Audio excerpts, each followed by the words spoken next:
everyone, I'm Rob Ladd, and this is the Coach Approach, where we sit down with head coaches from Johnson County Community College to take an in-depth look at Cavalier athletics. Today's guest is ladies softball coach Kelly Latendresse. If you would start us off, you guys finished off 36-13 last year. You captured the school's 16th regional title, but you also lose 3 All-Americans after last season. Right. What were your expectations coming into this year? Well, coming into this year, I knew that I had a really strong freshman class coming in, but you also, when you have a lot of freshmen on the team, it can make you a little nervous because, you don't know how they're going to come in and react.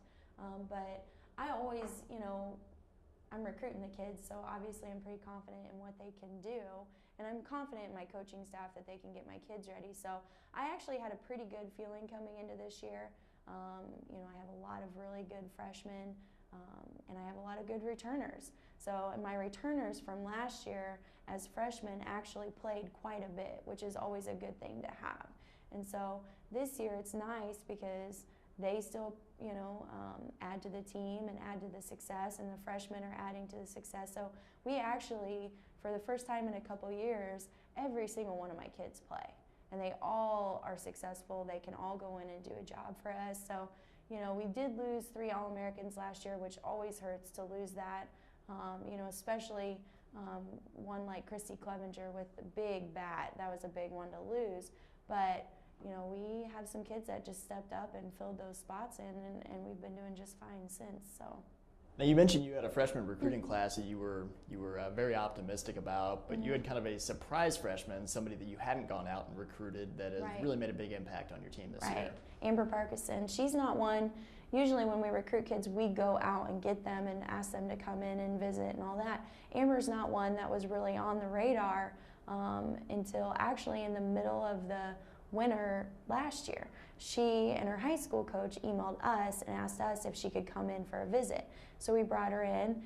She came in, she did a little tryout with the coaches, and she's a left-handed slapper. She's not a very big kid. She's very fast. She's an outfielder, so she comes in. We're doing some outfield drills with her downstairs in the indoor facility. Hit her the first ball, and she shoots it all the way across all 3 basketball courts downstairs, which is a very long distance to throw and not have the ball hit the ground. So pretty much as soon as she did that, we were set on her. And now she's, one of the top hitters and one of the top scorers for our team. She's phenomenal. So. Yeah, and that's where I've seen her. She gets on base a lot, and when she gets on base, she really works her way around. You gave me a stat, and I don't remember what it was. Maybe you can repeat it. But once she gets on base, she's yeah, she scores. We were down in Florida pretty much our first set of games because the weather around here didn't allow us to play very much. We played 8 games down in Florida, and we played top competition. We played the #1 team in our division down there, and also played some of the top Division I teams down in Florida. She had 20 hits while we were in Florida in the 8 games, and of the 20 hits, which means she got on base, she scored 16 times. The kid, she stole 11 bases in 8 games. She is a phenomenal, she's an offensive threat, no doubt about it. If I get her on base and nobody's in front of her, she's going to steal until she gets to third. So she's strong at the plate for us. She's also very good defensively. She's strong in our outfield. And defensively, outfield is a place that we have been really struggling over the last 2 years. So it's nice to have a strong center fielder out there to kind of lead the outfield. So yeah, she's one of our top players this year. And maybe making things a little bit easier on her is you lose those All-Americans, but you also return a really good pitcher in Lacey Dixon. What has she meant to your program this year? Oh, she's been great. Lacey, just as a person, is one of those kids that you want to coach. She's got a good attitude. She's got a good work ethic. She's fun to be around, good personality, but she can throw the ball. Again, she's like Amber. She's not very big, and for pitchers, you need to have a little size, and a little bit on you to be able to throw that ball. But she surprises a lot of people because, she's barely 5 foot and comes out and can throw the ball at 65 miles an hour. So she's got a lot of speed. She's got great control. She's another one. She worked really hard over this summer to improve on a few things, and has come in and probably is going to be the top pitcher in our conference and one of the top in the country. She's ranked in the country in strikeouts and overall pitching. So she's done a great job for us. And right now we only have 2 pitchers. I had 3 at the beginning. I've got one of the freshmen that's injured, so Lacey and Lena Kays are our two pitchers right now, and Lacey's been doing a good job of stepping up and really throwing some tough games for her team. So. And in conference this season, you guys are undefeated.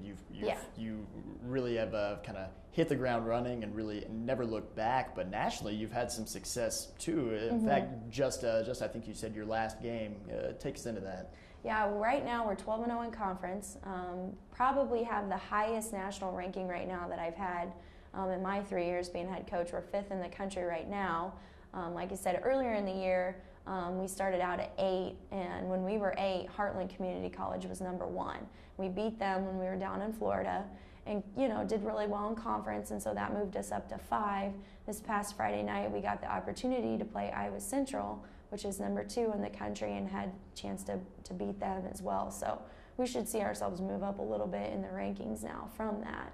And the girls, they've been doing well. They've beaten every single Division II team that they've played. The only teams that we've lost to are junior college Division I teams. So they've done really, really well right now. And they work hard, and they have goals that they set. They want to win a national championship this year. And they are a team that can do it. With 17 kids that can go out, and all 17, I'm not afraid to put any single one of them on the field or at the plate or on the mound, or they can all go out and do a job. So they're very focused and very driven this year. And that was what I was going to ask next is what is the outlook now for the rest of the season as you kind of enter the final stretch, and it seems like your team is really firing on all cylinders. What's the rest of the season look like? Well, we played a tournament this past weekend, Friday and Saturday. Those were games that, other than Iowa Central, didn't really count except for towards the record. And here on out, all we have is conference left. So I anticipate we do not lose another game until nationals if we lose. So, there's nobody in our conference that I really think is better than my kids. Kelly County is always competition for us, and he's got a couple good hitters and one good pitcher. But the kids that I have this year, it's always you have good pitching and maybe a couple good hitters, but your defense is lacking. But this year, I was looking at the stats before I came in today, and the most errors we've had in a ball game is 3. And the 3 came way back early when, we go down to Florida and we haven't even been outside yet, So up until then, we don't have a lot of errors on defense, so our defense is strong, our pitching is strong, and our bats, we can score a lot of runs in a ball game. So the kids just have everything they need this year. And as long as they can stay on track and keep working towards that goal and stay driven, I really think that they have the opportunity to win that national title this year.